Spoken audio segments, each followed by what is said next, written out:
Hi, I'm Congresswoman Jan Schakowsky. I want to thank you so much for inviting me to contribute to this incredibly important discussion on women's participation in peace and security and the Korean Peninsula. While I am disappointed that this year's event could not be held in person, I am very excited nonetheless to continue working with all of you to carry forward the women, peace, and security agenda in the Korean Peninsula and beyond. Last year, I greatly enjoyed hosting a breakfast with my dear friend and colleague, Congresswoman Barbara Lee, when we were able to welcome several South Korean members of the parliament. That event truly revealed and solidified our shared spirit for ensuring peace on the Korean Peninsula and insisting upon women's leadership in the peace process. At the event, we even learned that I'm going to try and say this right, Representative Kwon Mi-hook, a member of your parliament, and Barbara Lee's father served in the Korean War alongside each other. Well, this really shows how small a world we truly live in, and how it is that we are connected to each other one way or another, which makes it all the more important that we work together to ensure the world is safe, healthy, and just for everyone. As we all know, around the world, women are disproportionately affected by war and conflict and violence. And at the same time, women, including all of you who are participating today, are acting as some of the best and most effective advocates for peace. We have seen success stories in Syria and Yemen where women peace activists came together to facilitate negotiations and actually achieve ceasefires.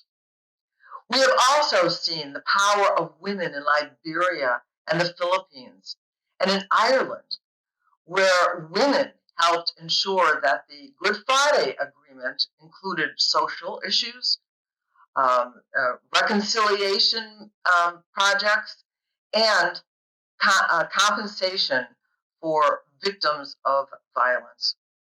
Women around the world are actively working to advance peace talks and to ensure a successful transition from conflict to peace. It is our job as members of our nation's legislatures to support these incredible, courageous women. We can do that not only by putting our resources behind the work of women, but also by ensuring our governments prioritize diplomacy over endless war.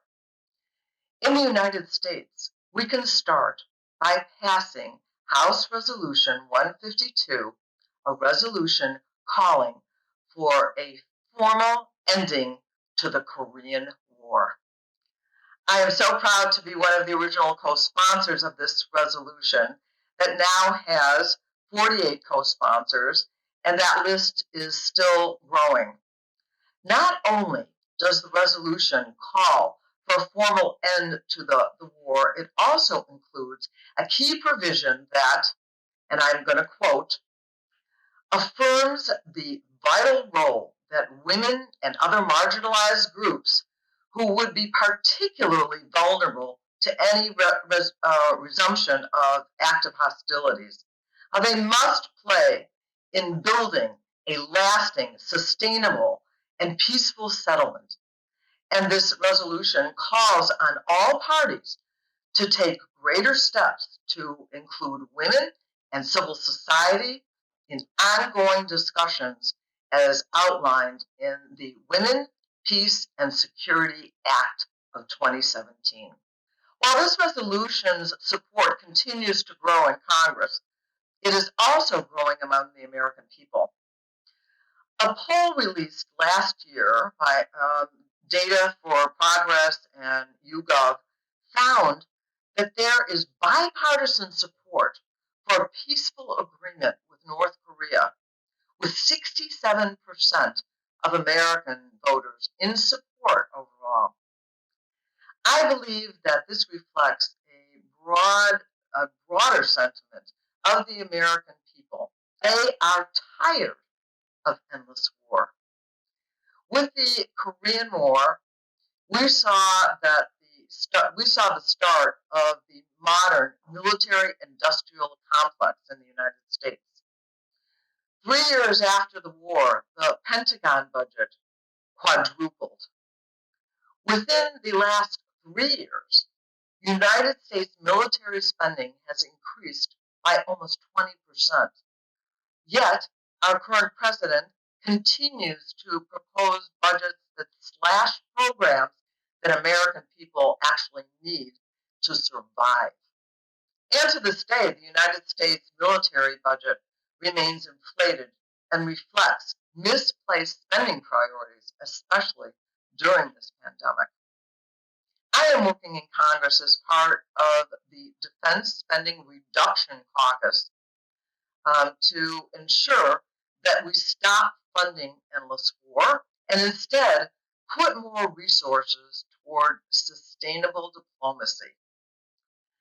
During the next administration, the new president will have a responsibility to make progress with North Korea and to find diplomatic solutions. As a member of Congress, I look forward to supporting those efforts, and I will continue pushing for a formal end to the Korean War.